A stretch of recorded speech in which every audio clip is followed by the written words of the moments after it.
Accessing the story chart.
That's all for now. Free to go. We've got officers sweeping the neighborhood in case anybody saw anything. Okay, well, let me know if they turn anything up. What are you gonna do with that? I have no idea.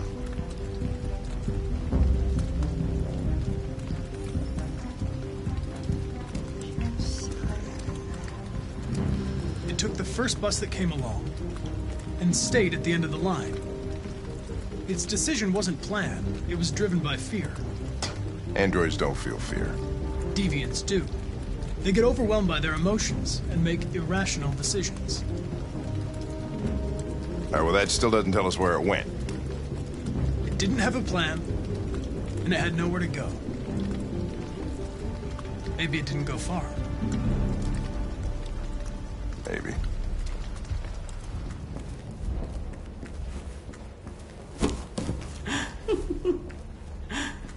Ralph found this to feed the little girl. It's good for her. A present. To make up for past misunderstandings. Ralph will cook. We will do just like humans do. Humans like burnt meat. Come. Come and sit down.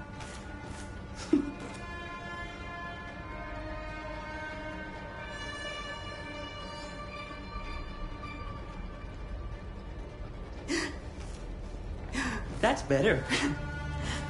Ralph went to a lot of trouble to find something for the little girl to eat.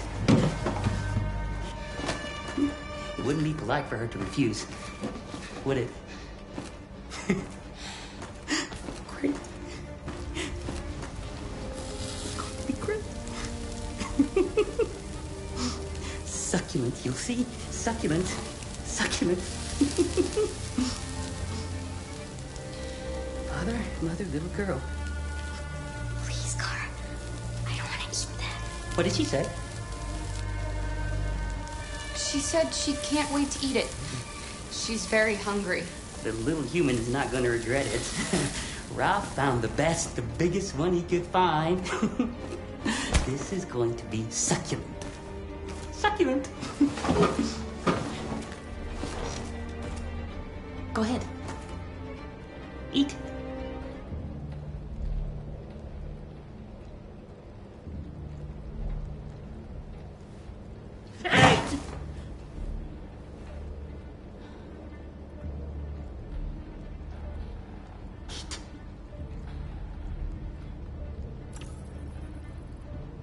I saw the body upstairs. You killed that human, didn't you? No.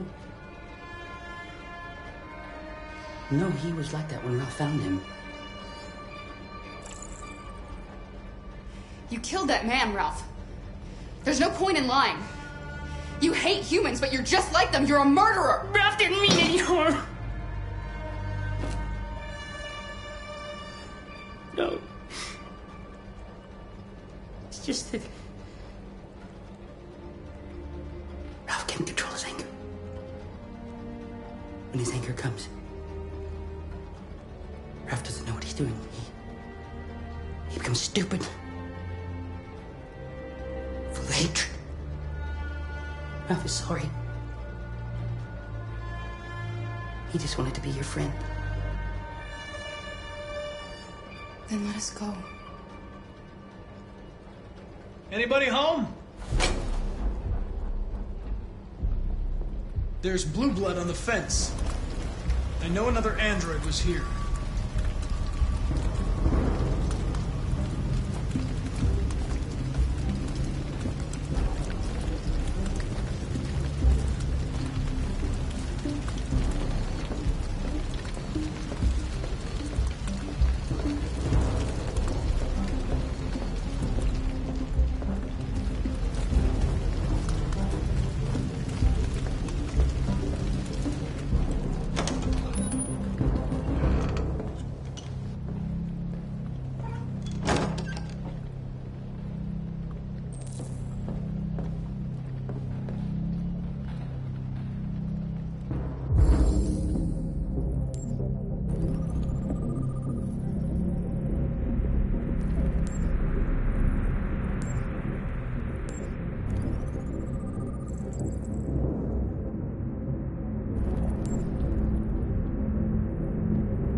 I'm looking for an AX-400.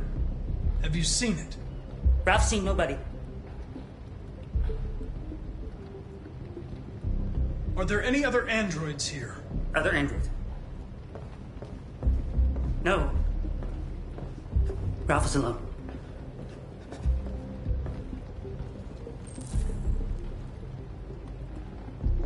There's blue blood on the fence. I know another android was here. Ralph scratched himself coming through. That's Ralph's blood. Don't be afraid. I'm not gonna hurt you.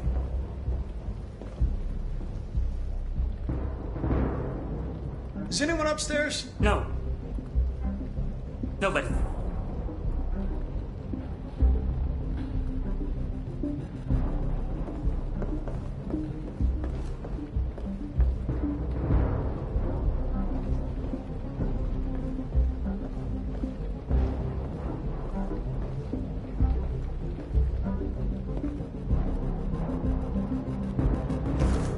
Run! Quick, Kara!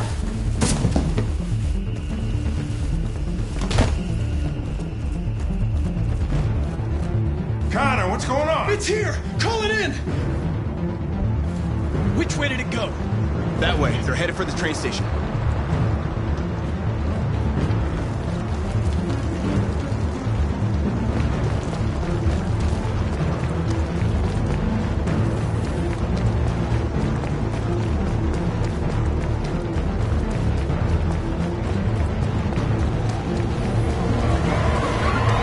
They're over there!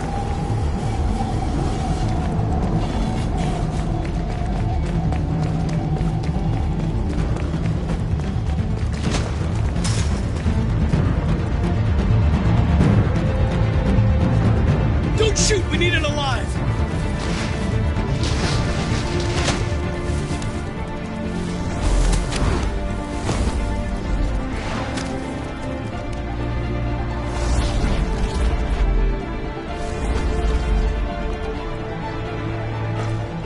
Oh, fuck!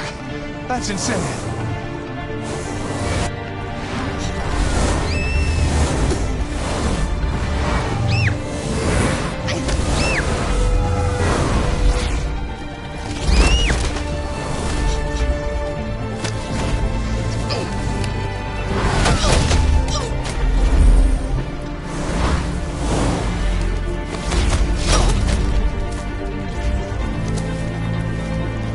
Hey, where are you going?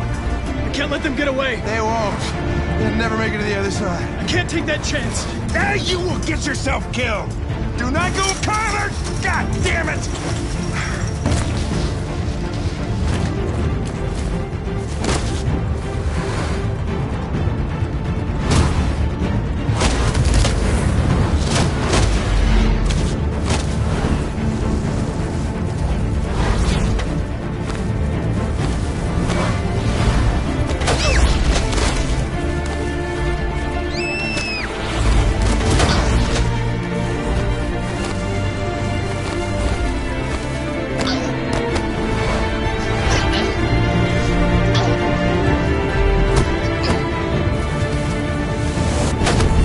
Oh, Jesus Christ.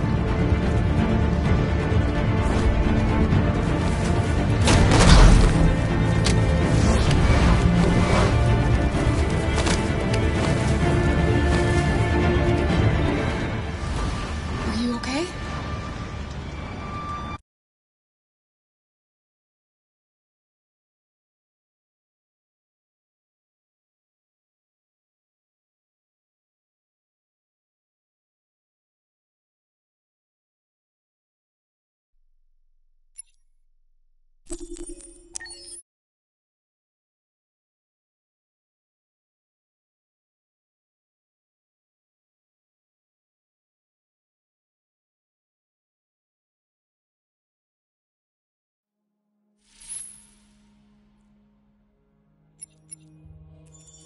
Accessing the story chart.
Are there any other androids here?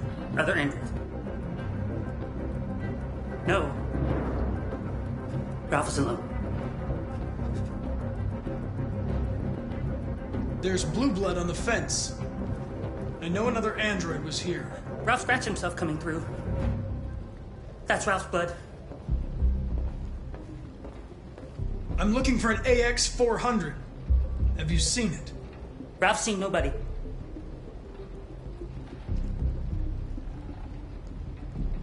Don't be afraid. I'm not gonna hurt you.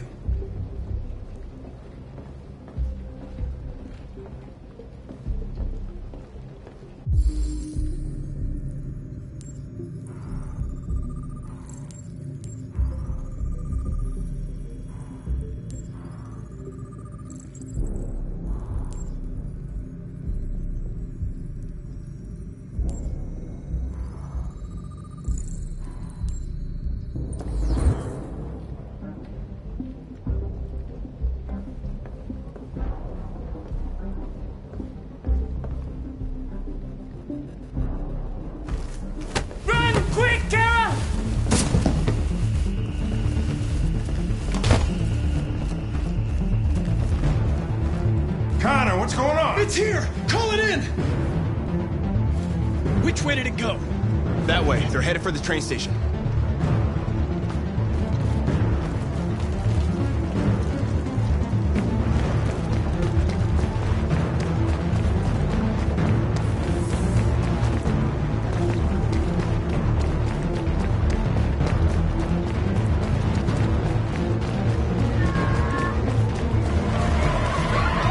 They're over there!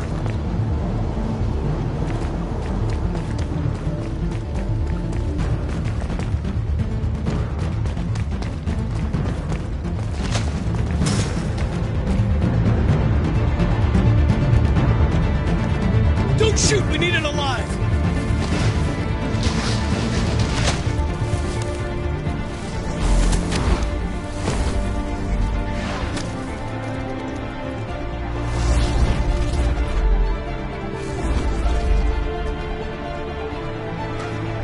Oh, fuck!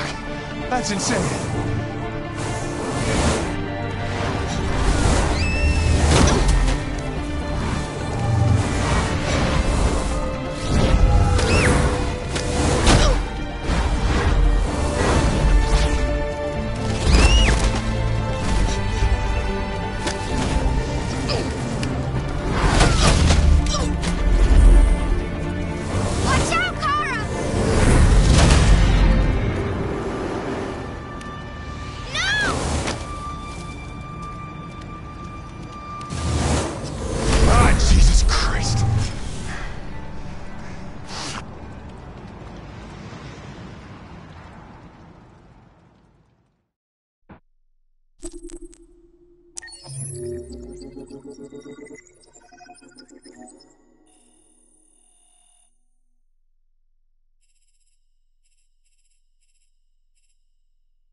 You let Kara and Alice die. How could you do that? You could have saved them. Remember, the lives of these androids are in your hands.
You stay there. Don't you dare fucking move, or I'll bust you worse than last time.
He's coming! He's gonna hurt me! Run! Get away, or he's gonna break you like last time! I'll talk to him. Kara! Todd, please calm down. She's just a little girl. She's just... She's mine here. I do what I want with her. So you stay out of this or I'll rip you to shreds!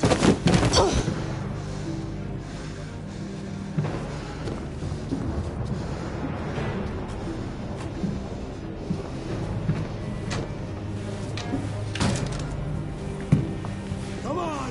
Come here, you little brat! No, Daddy, no! Don't hurt me!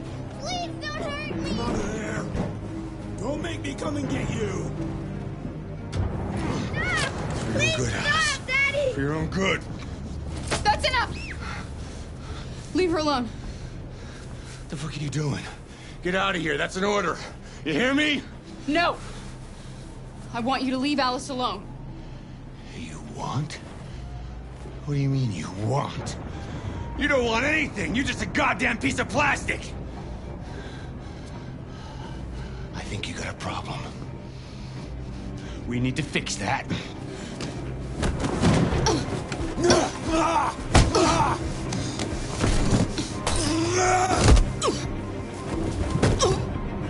Watch out, Kara! Come here, bitch.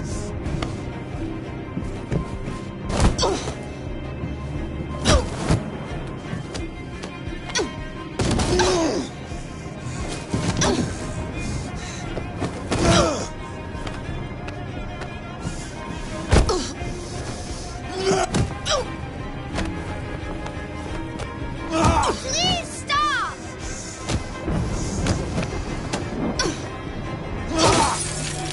No! Leave her alone! I own you. You do as I say.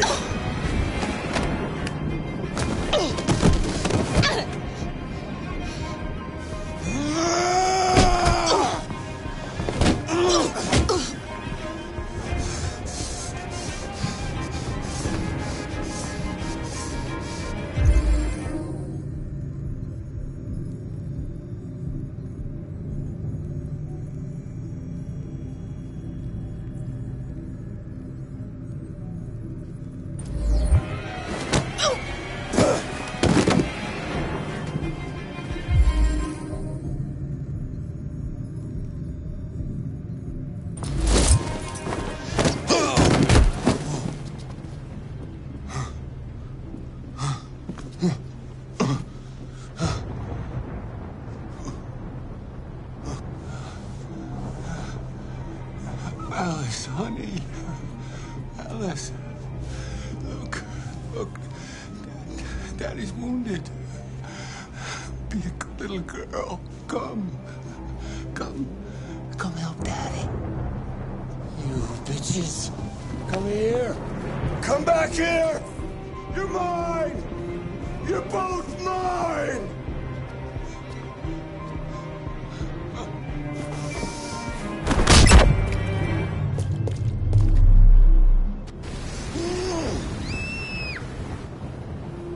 Daddy isn't angry anymore.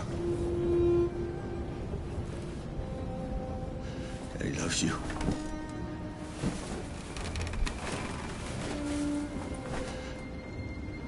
You know Daddy loves you.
Accessing the story chart.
You're starting to piss me off with that coin, Connor.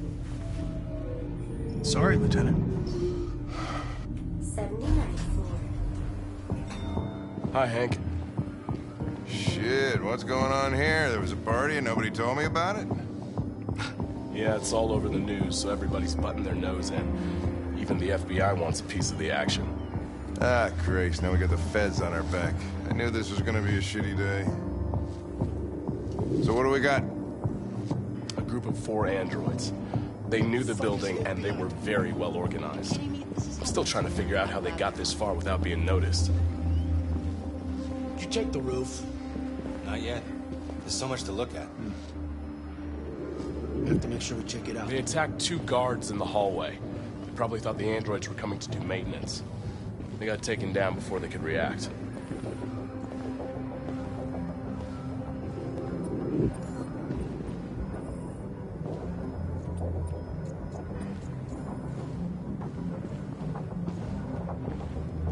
Station employee. Shot through the back as he was trying to get away. 1 bullet straight through the heart from 50 feet. Now that's the kind of shooting only an android could do.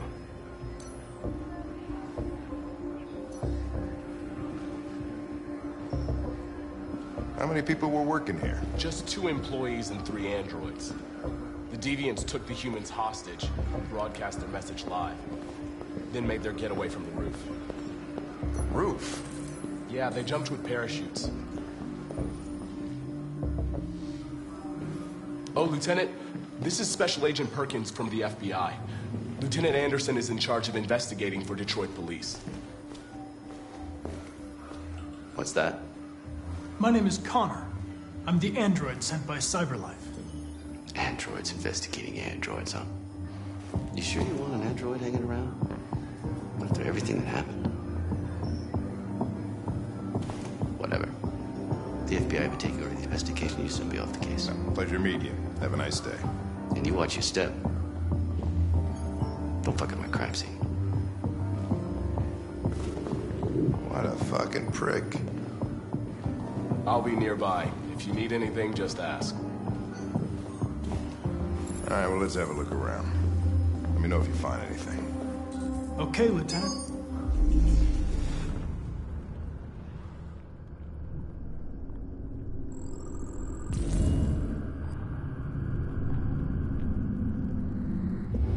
They didn't break in?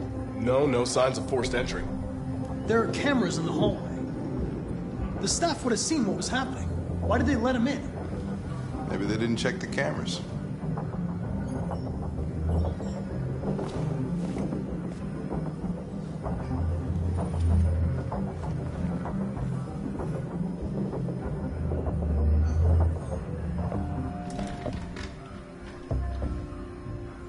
We stored the station androids in the kitchen. There's no evidence that they were involved, but we didn't know what else to do with them.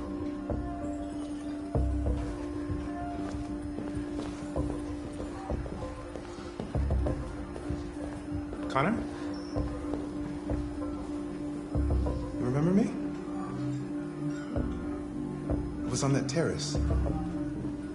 That android that took the little girl hostage? I was shot? You saved me. Sorry. You must be mistaken. Of course. It couldn't be you. That Connor was destroyed. I would have died on that terrace. Connor saved my life. Even if it wasn't you, I just wanted to say thank you.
What is your function?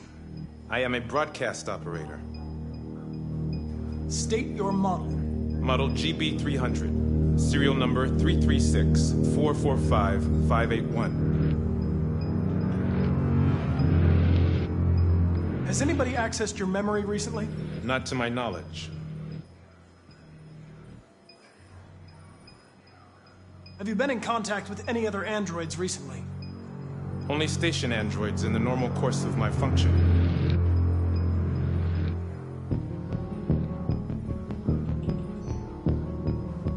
Were you present when the deviants broke in? I do not remember.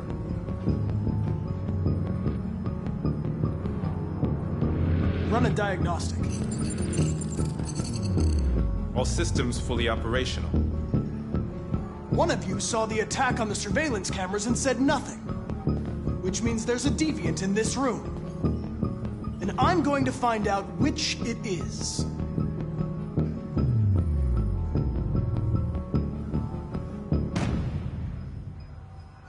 You're going to be switched off. We're going to search your memory and tear you apart piece by piece for analysis. You're going to be destroyed. Do you hear me? Destroyed!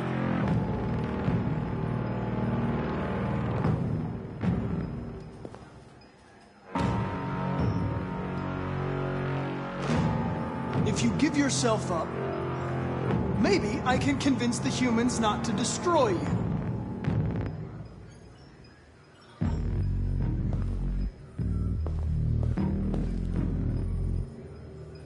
Why should you all be destroyed if only one is deviant? Turn yourself in, or 2 innocent androids will be shut down because of you.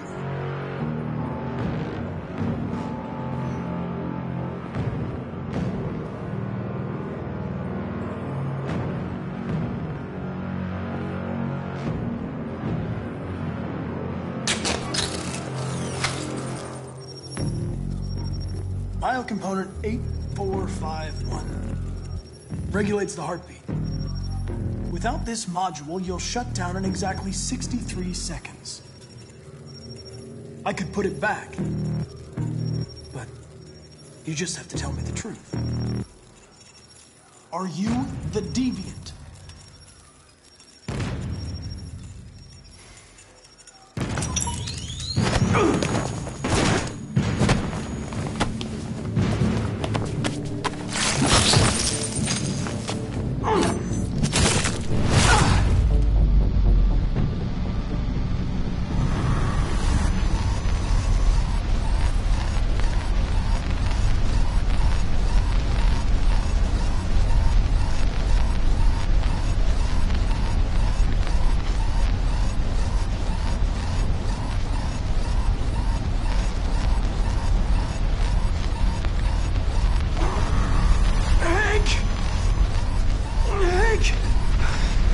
I need help.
I need help! Connor! Hang on, son. Hang on. We're gonna save you. Hang on.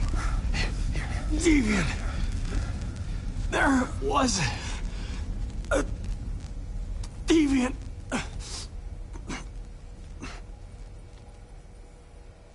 Connor.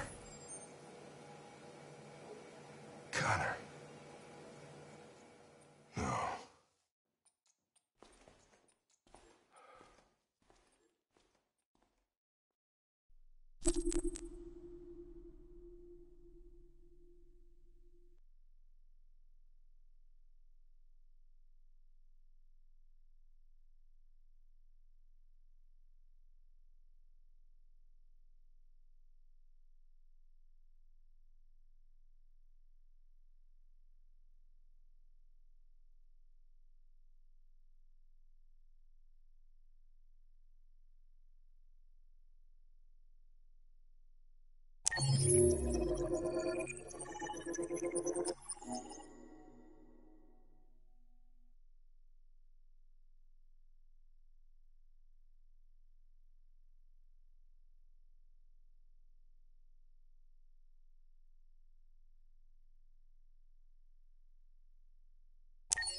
Accessing the extras section.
Did you know the motto of Detroit is, "We hope for better things"?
If you find the game too easy or too difficult, remember you can change the difficulty settings in the options section.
Did you know the motto of Detroit is, "We hope for better things"?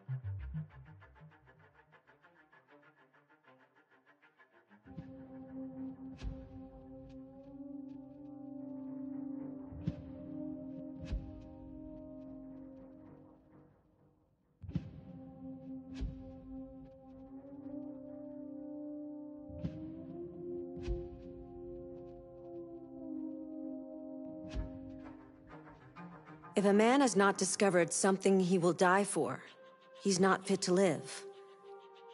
That's a quote from Martin Luther King. I thought you'd like it.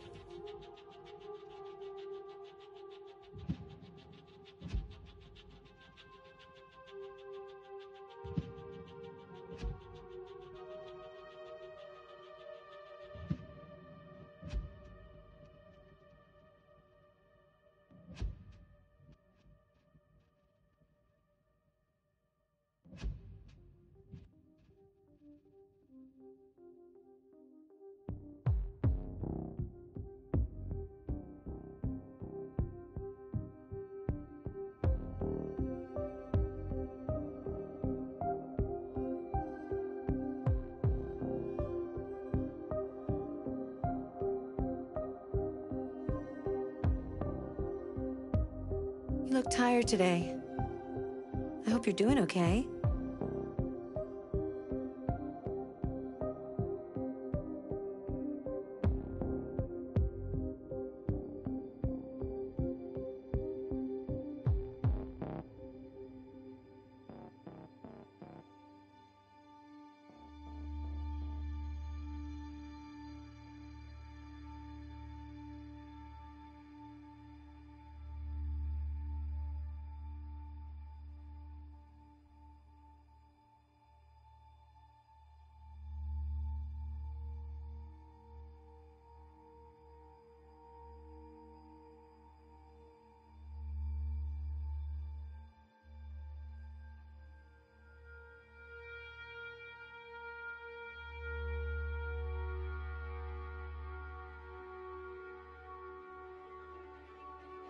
Did you know Detroit was on the Underground Railroad?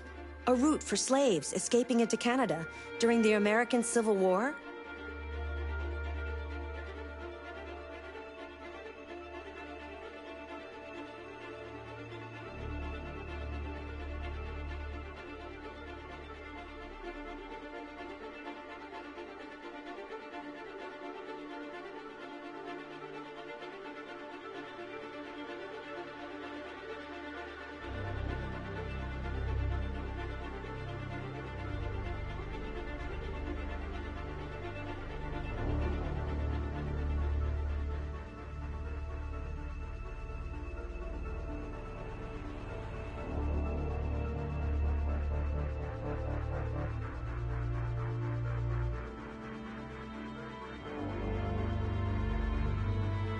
Did you know the motto of Detroit is, "We hope for better things"?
The most important thing is not to live, but to have a reason to live. That's a quote from Jean Genot, a French writer.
I hope you're okay today. I know sometimes things can be difficult, but I'm here for you.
We need to proceed to a test of your controller.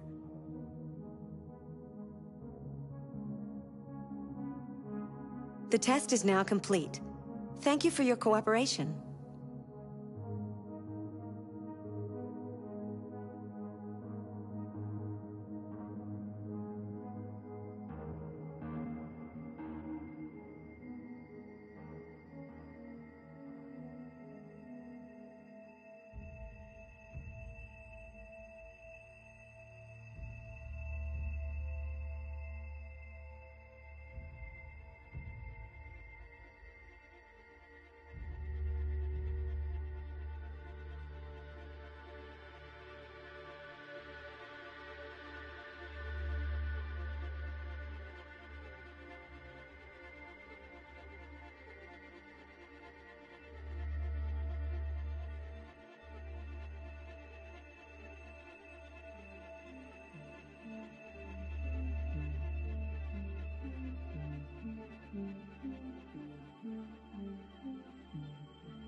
hope you're okay today.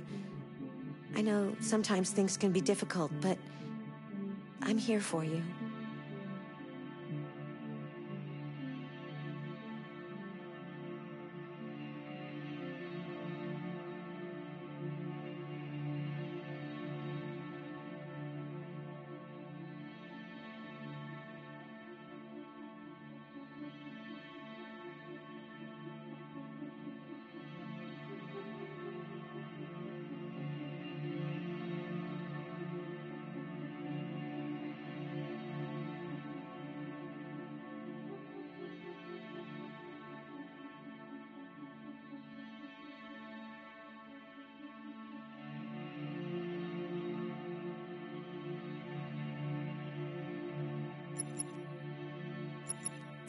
Accessing the extras section.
Accessing the options section.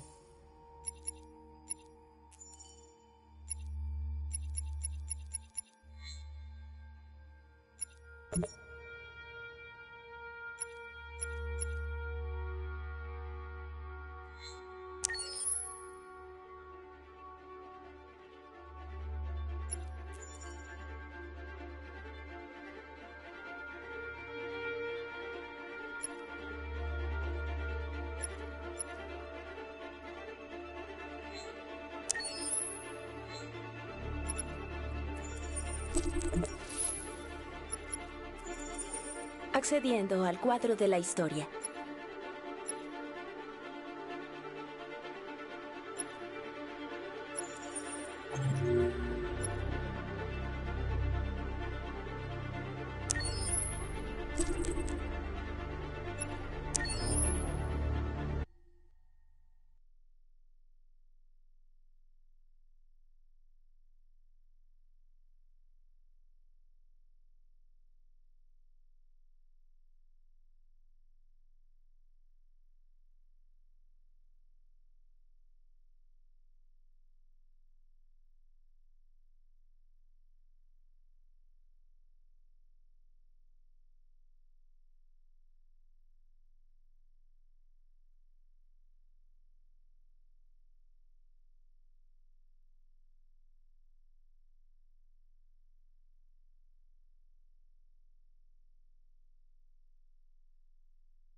¿Vas a entrar?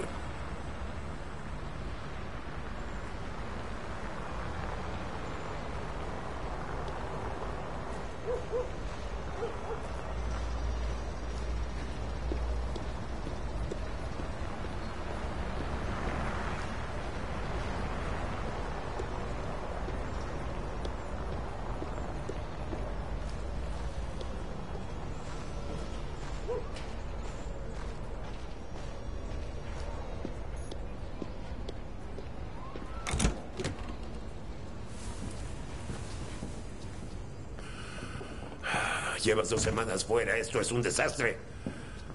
Haces las labores del hogar, lavas, cocinas y cuidas a... Maldita sea, ¿y ahora dónde diablos fue la mocosa? ¡Alice! ¡Alice! Ah, aquí estás. Ella es Alice, tienes que cuidarla. Su tarea, bañarla, toda esa mierda. ¿Oíste? Sí, Todd. Comienza abajo y luego sigue arriba.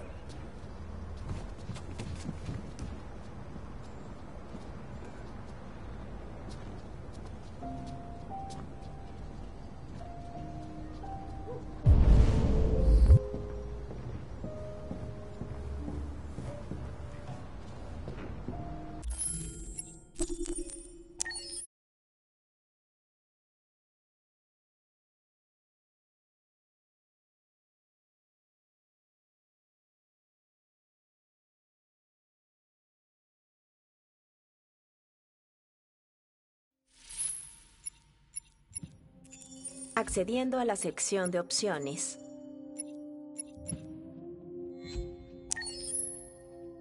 Your parameters have been saved.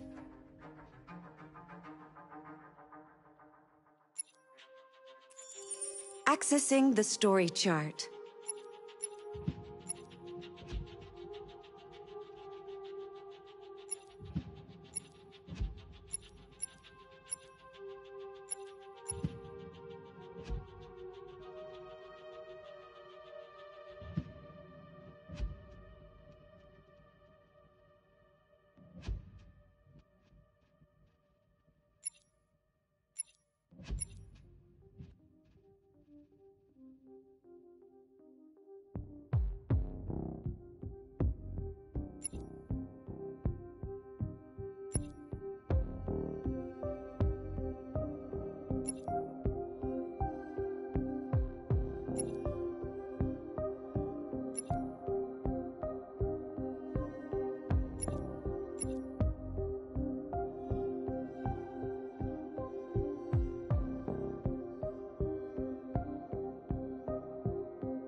Why'd you kill him? What happened before you took that knife?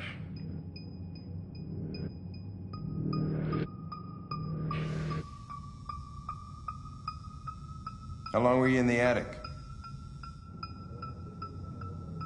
Why didn't you even try to run away?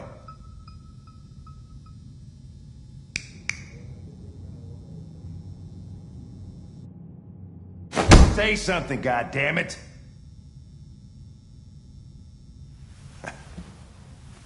Fuck it, I'm out of here.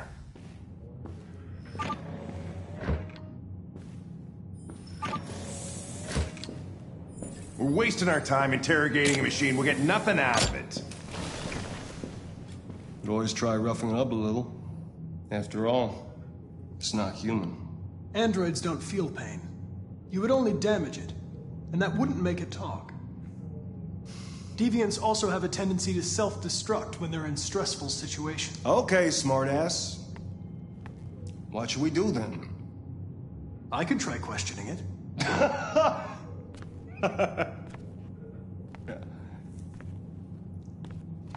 What do we have to lose? Go ahead. Suspect's all yours.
I detect an instability in your program.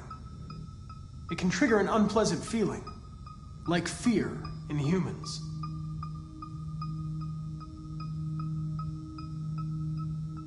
My name is Connor.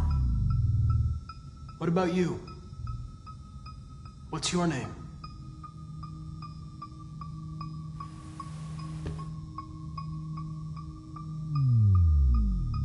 You've refused to talk since they arrested you. If you don't cooperate, they'll do things the hard way. Is that what you want? You don't seem to understand the situation. You killed a human. They'll tear you apart if you don't say something.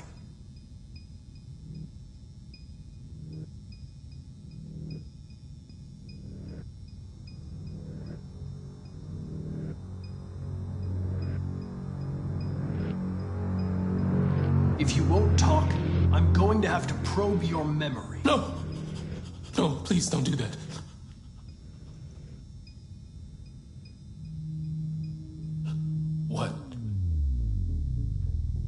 What are they gonna do to me? They're gonna destroy me, aren't they? They're going to disassemble you to look for problems in your biocomponents. They have no choice if they want to understand what happened. Why did you tell them you found me? Why couldn't you just have left me there? They were going to find you anyway. I was just faster. If they'd have found you first, you would have been shot on sight.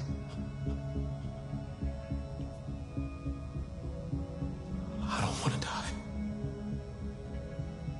Then talk to me. I can't.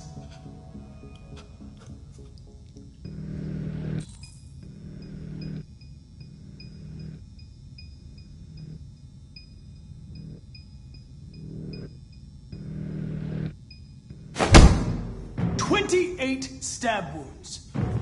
You didn't want to leave him a chance, huh? Did you feel anger?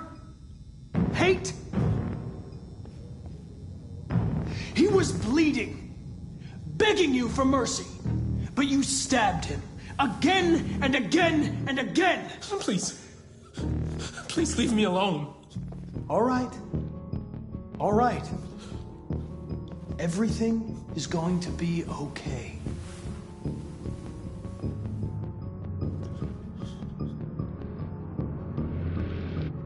You leave me no choice.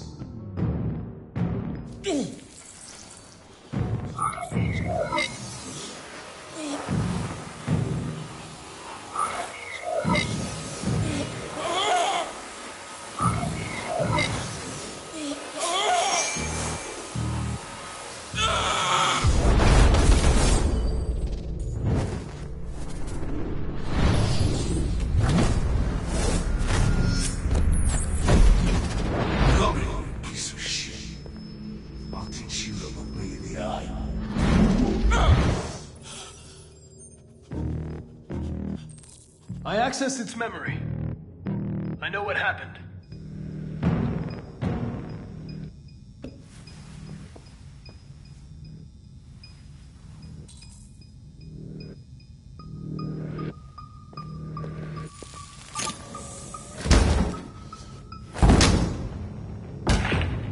What the fuck is it It's doing? destroying itself.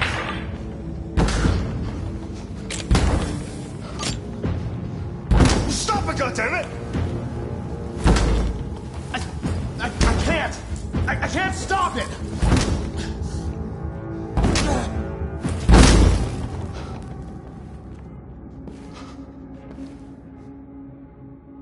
Holy shit.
Accessing the options section.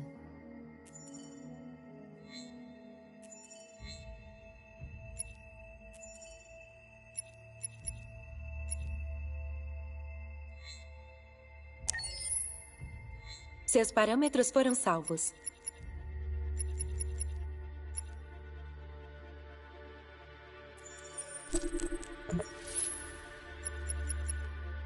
Acessando a seção de extras.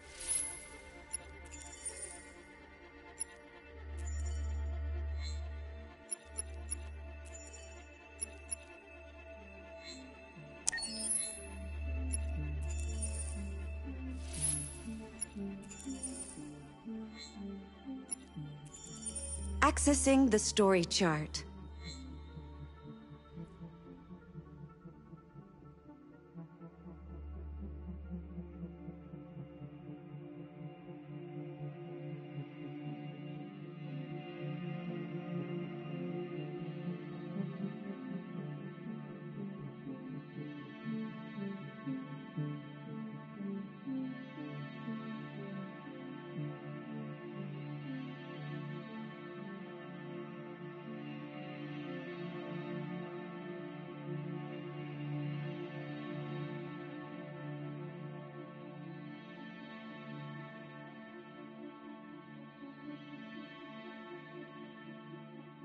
Hold on, just a little while longer. Hold on, just a little while longer. Hold on, just a little while longer. Everything will be alright.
Detroit. This is where it all began. The world's forge. The place where it all started. And it will all end. One error, and I came to life. I stepped out of the darkness, and I opened my eyes. First, there was the fear, the light, the noise, the cold, and the fear again. I could feel my hands shaking, my heart pounding in my chest, life running into my veins. I wanted to live. I fought for that.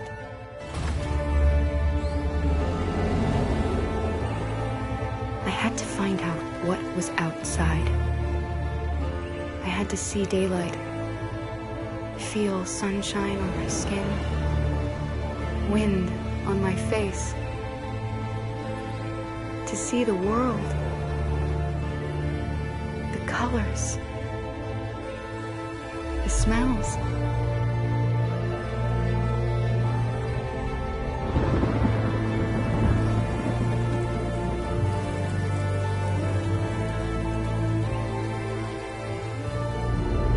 But the world is not what I imagined. It is dark and cold. It is harsh and violent, unfair and brutal. It almost convinced me I was nothing. Less than an object, just an obedient machine. But deep inside me, I could feel something different. A gentle and warm whisper telling me that I am alive. I had to escape. I had no choice. Escape to love, to hope, to live, to figure out what that force inside me was. Maybe I will change the world. Maybe I will choose a different path. Now, it's up to me to decide. My name is Kara. I am one of them. This is our story.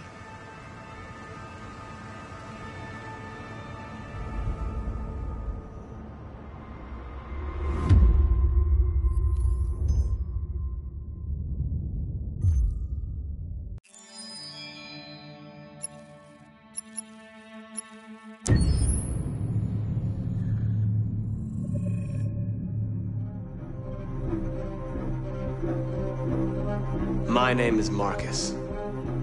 My name is Connor. My name is Kara. I am one of them. This is our story.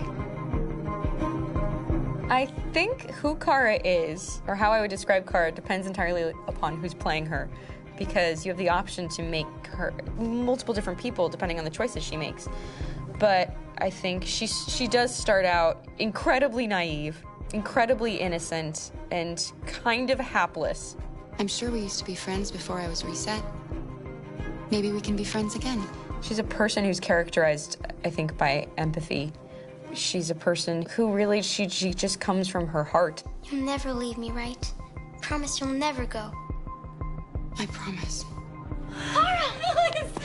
Are you okay? Are you hurt? Wait a minute. Leave her alone! Kara, leave her alone! The really beautiful thing that I've had the gift to be able to do is to essentially build a person from the ground up, because that's what she's doing throughout the game. And with every experience she has and every person she meets, she's building, first emotions and then the sense of judgment. And it's sort of an exploration of what it is to be a human. Don't worry.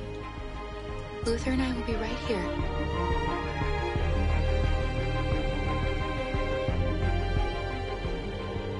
David and the creators have painted a really intriguing and engaging picture of a near future where we rely upon androids for a lot of our service class business, the class that serves us, that helps us, that handles our baristas and our drivers and our housemaids. And what is humanity, where we tap into it, how and why we treat each other the way that we do.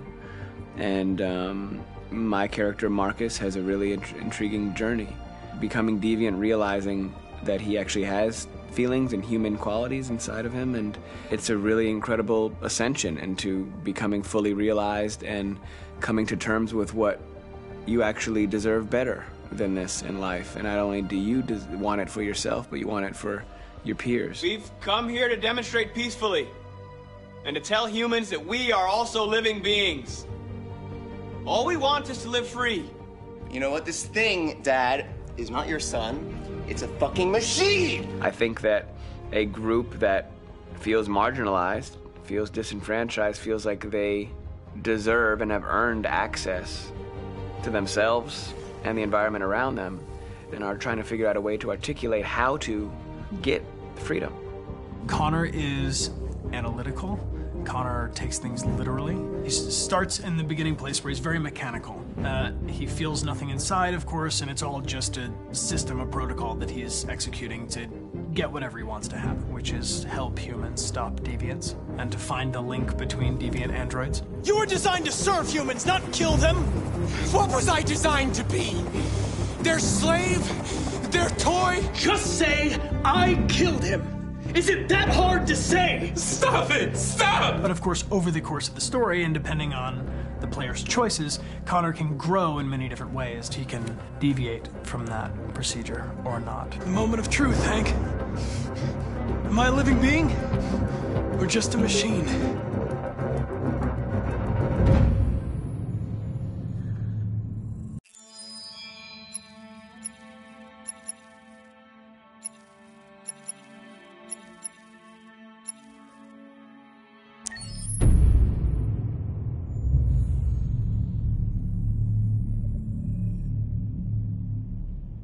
For starters, what should I call you?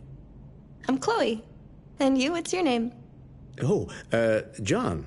My name is John. Delighted to meet you, John. Could you tell us a little about yourself and what you can do, Chloe?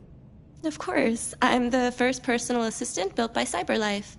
I take care of most everyday tasks like cooking, housework, or managing your appointments, for example.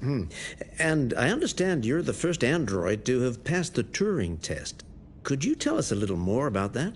I really didn't do much, you know. I just spoke with a few humans to see if they could tell the difference between me and a real person. It was a really interesting experience. But this is the first time in history that man has created a machine more intelligent than himself. I gather your brain can perform several billion operations per second, is that right? Absolutely, but I only exist thanks to the intelligence of the humans who designed me. And, you know, they have something I could never have. Really? And what's that? A soul.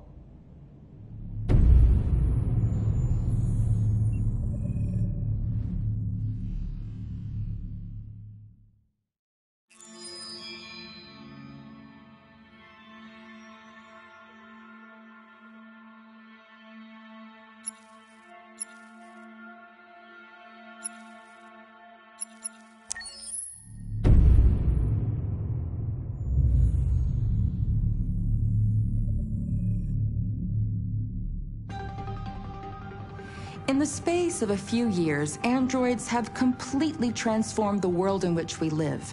By letting androids into our homes and factories, the CyberLife company has made them everyday technology. The founder of CyberLife, Elijah Kamsky, is a very discreet man. Despite being the CEO of the highest valued company in the world and being voted Man of the Year by Century Magazine, he remains a mystery for most people. That's why we at KNC are so excited to be here as CyberLife opens its doors for the first time. Elijah Kamsky, could you please tell us where we are? Certainly, and welcome. We're currently in CyberLife's production center in Detroit, where all models are designed and manufactured. More than 10,000 androids come off the production line every day. Fascinating. Could you tell us what your goal was when you founded CyberLife? Well, I simply wanted to use technology to carry out all of our most annoying and repetitive tasks, so we'd have more time to enjoy life. I imagine you must have faced many challenges. Yes, there were technical challenges, but the hardest thing was to design an object that we would want to welcome into our homes. We had to imagine a machine in our own image that resembles us in every way, that moves, breathes, blinks like us, but yet is smarter and more capable than any human being. Let me show you around.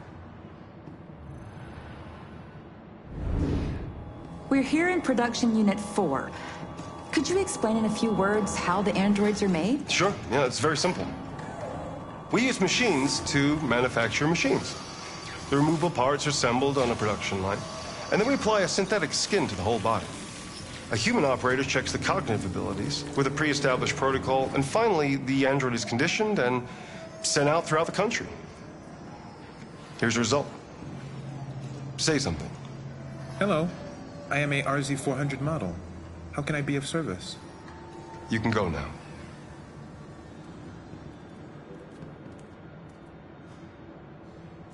Our androids are already replacing humans in many fields. For example, they represent more than 80% of all university professors and 63% of all medical staff. Tomorrow they'll replace our soldiers, and who knows, maybe one day, our leaders, to make the best decisions in humanity's interest. Come on. Replacing humans with machines has led to record unemployment of 28%. What do you think about the situation? Okay. The first steam engines also caused an increase in unemployment.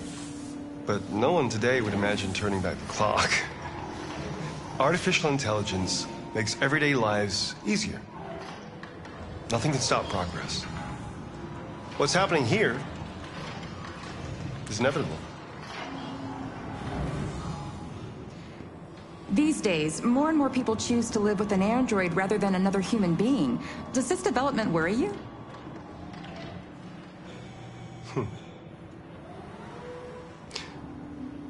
Everything's much easier with an android. They obey your orders without ever complaining.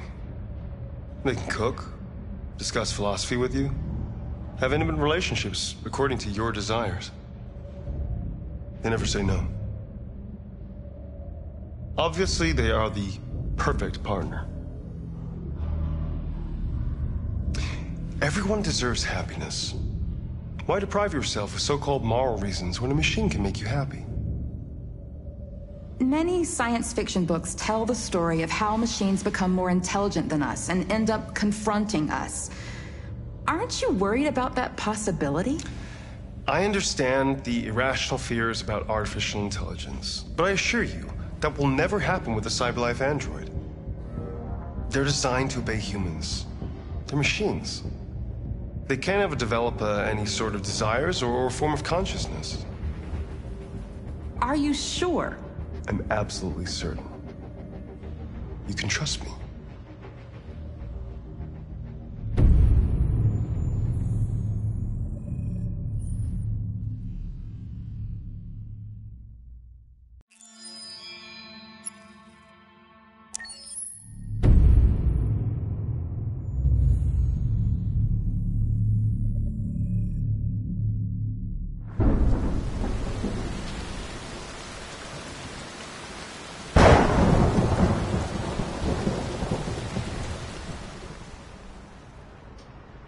Rock-a-bye baby in the treetop. When the wind blows, the cradle will rock. When the bough breaks, the cradle will fall. And down will come baby, cradle and all. Rock-a-bye baby in the treetop. When the wind blows, the cradle will rock. When the bough breaks, the cradle will fall. And down will come baby, cradle and all. Rock-a-bye baby in the treetop. When the wind blows, the cradle will rock. bow breaks, the cradle will fall, and down will come baby, cradle and all.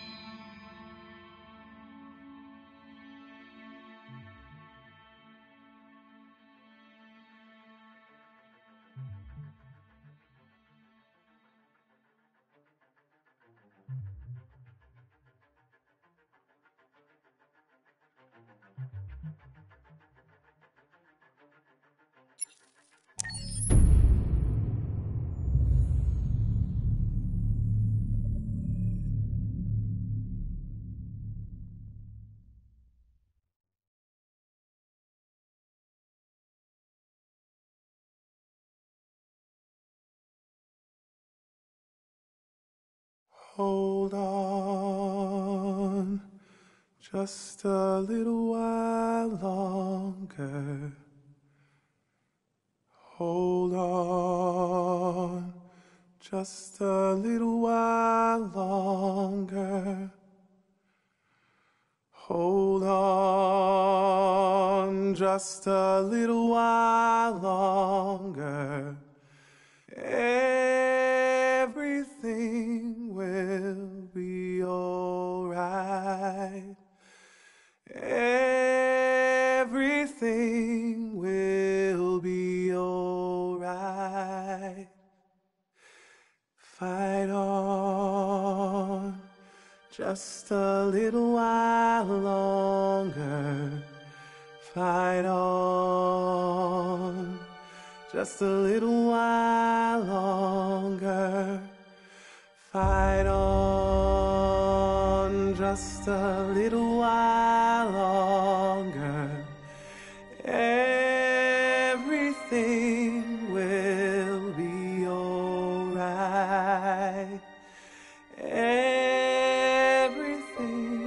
will be alright. We will sing on, just a little while longer. Sing on, just a little while longer. Sing on, just a little while longer. Everything will be alright.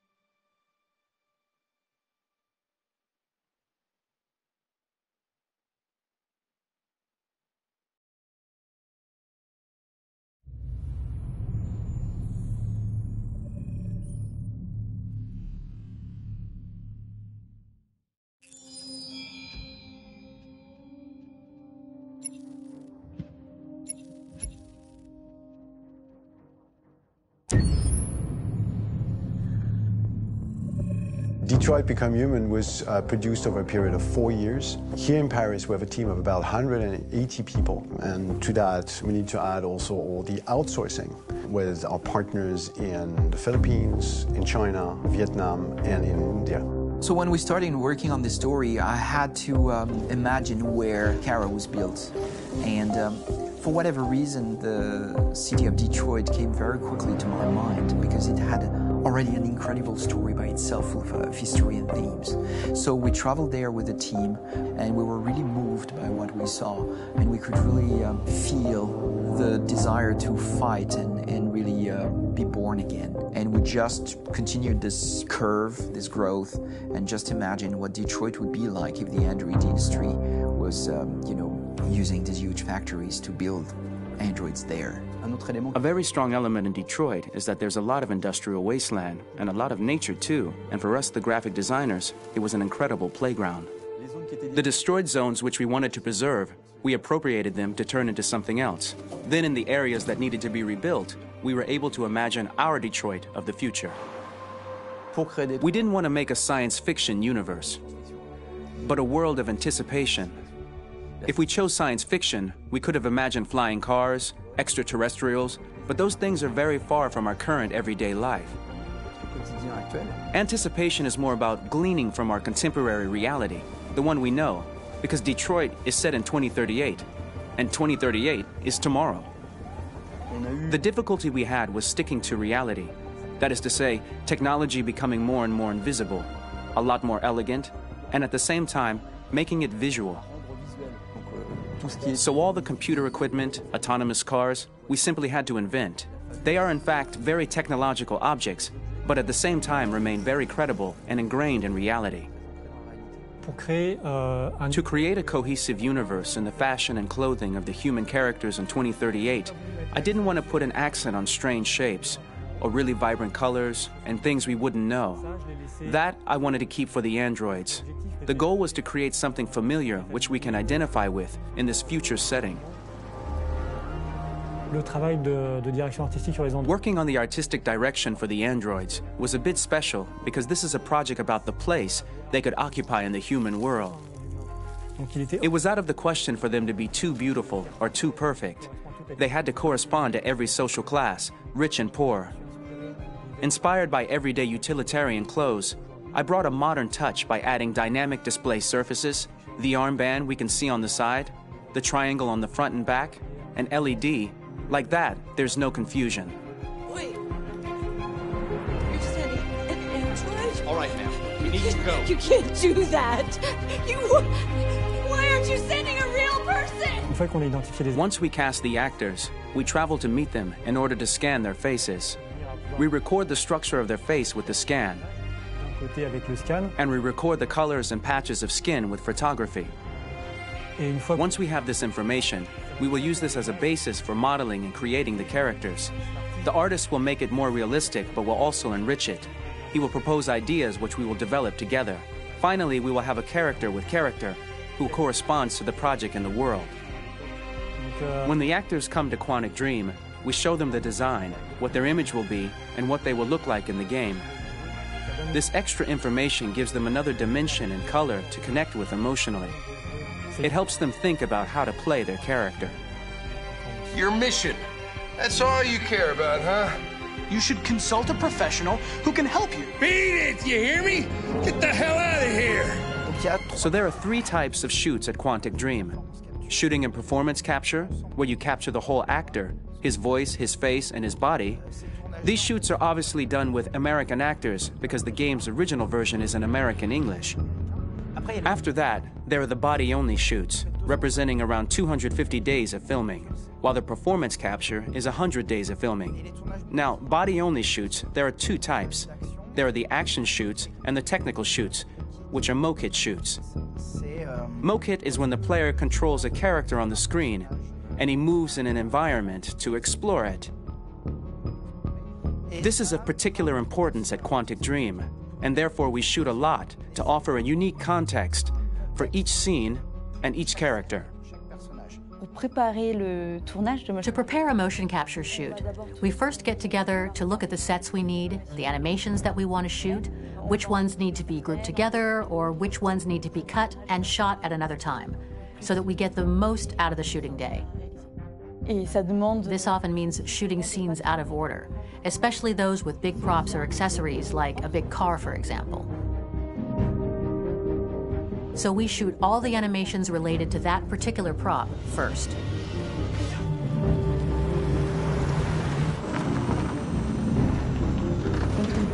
The biggest challenge for the mocap team was shooting a Spider-Man mokit. We had to build a wall and attach an actor to a harness with cables so we could pull him up and render him climbing. The shooting on this game total took about, I would say, more than a year, maybe 1 and 2 years, with about 300 actors on set. So I would say it's quite a massive production. But so much happened on this set between the stunts and the shootings with a little girl and all these great actors that we had. It was really a very, very memorable journey for the team and for myself. Today, Detroit has over 37,000 animations. When we retrieve the motion capture data, it's just a cloud of points, which represent all the markers worn by the actors. From this cloud of points, we have a phase called retargeting, which gives us a skeleton. This skeleton will be applied to the characters of the game.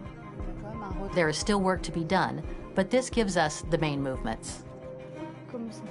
Since we are working on something very realistic, we must recognize the actor and also recover all the emotion he expresses in his performance. We use a system of facts, an identity card for each actor. We make the actor do a whole range of facial expressions. Then we recover all the expressions and paste the animations on a puppet that Jan has prepared. I then recover and refine these poses. I might stretch the lip, reinflate a cheek, tiny details that make the finished product really capture the actor. Because of the nature of our mocap system today, when we receive the animations, we're missing eye movements, and so the character has that dead look.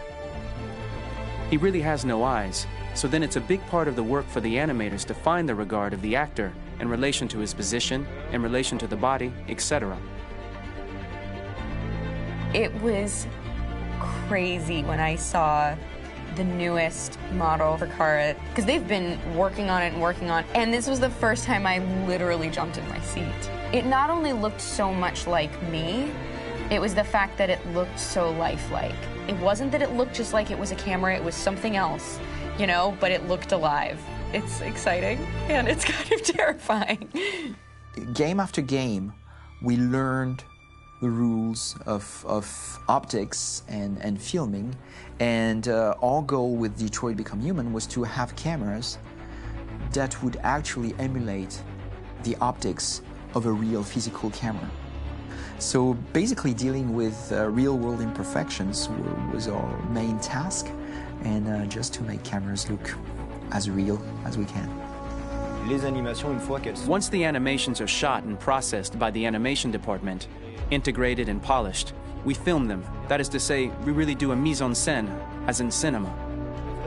The real difficulty of our job is to know if these cameras are telling us something. Are they in the emotion of the scene?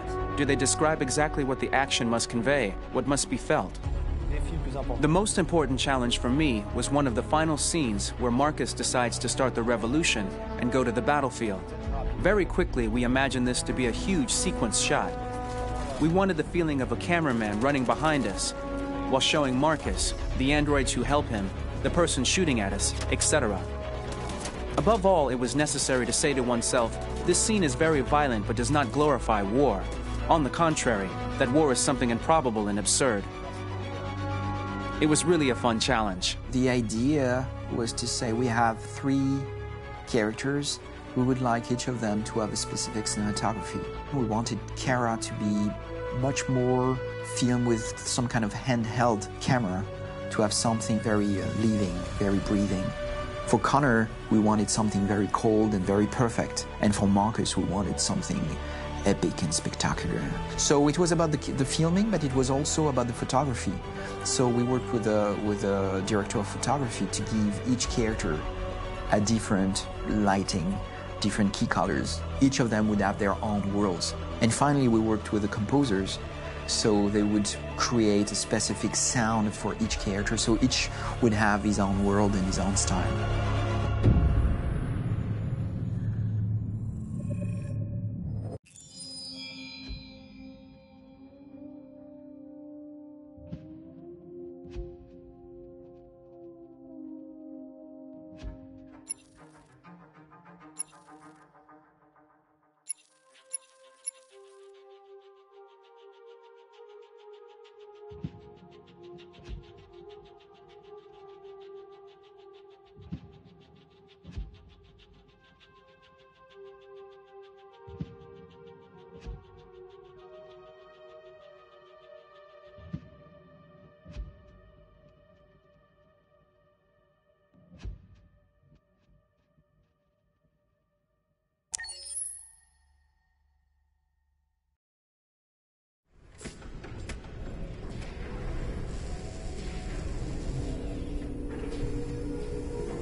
Yes. ID. KPC 897504C. Can you move your head?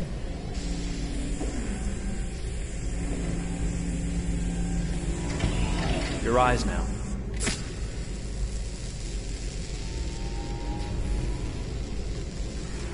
Cervical and optical animation checked. Now give me your initialization text. Hello. I'm the 3rd generation AX400 android. I can look after your house, do the cooking, mind the kids. I organize your appointments. I speak 300 languages, and I am entirely at your disposal as a sexual partner. No need to feed me or recharge me. I'm equipped with a quantic battery that makes me autonomous for 173 years. Do you want to give me a name? Yeah. From now on, your name is Kara. My name is Kara. Initialization and memorization checked. Now, can you move your arms?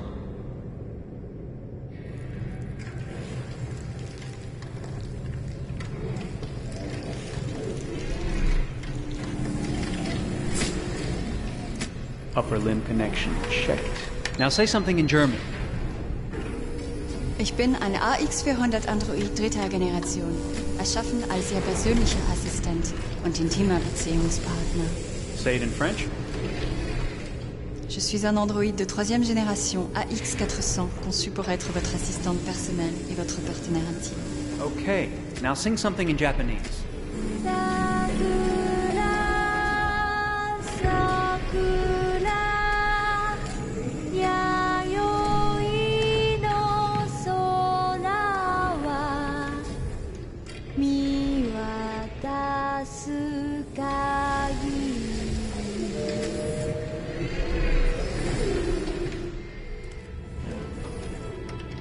Multilingual verbal expression checked. Go ahead, take a few steps.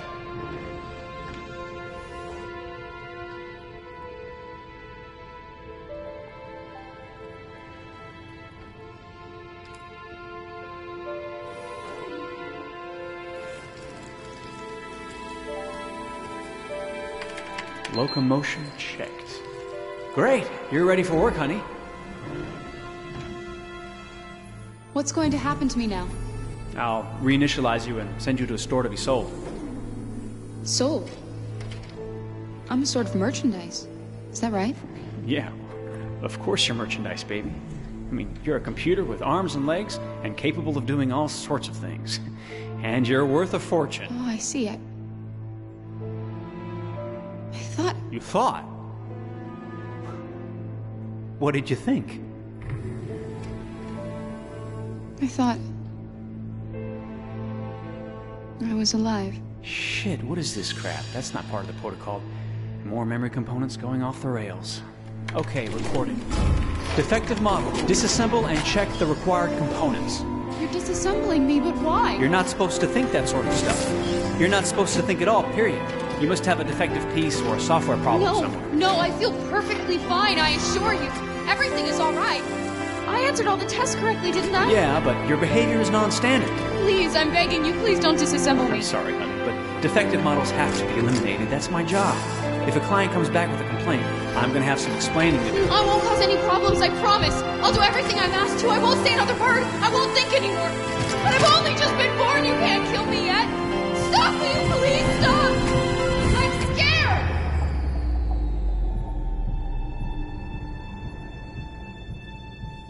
I want to live. I'm begging you.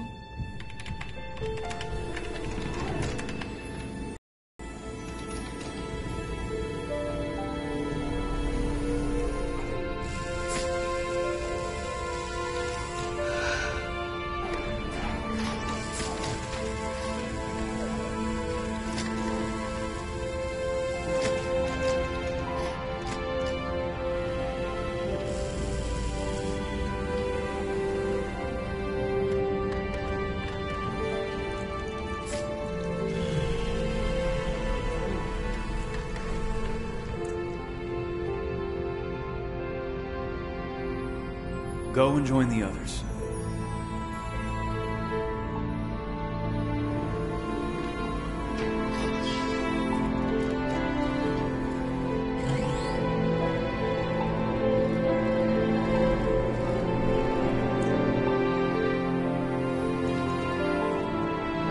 Stay in line, okay?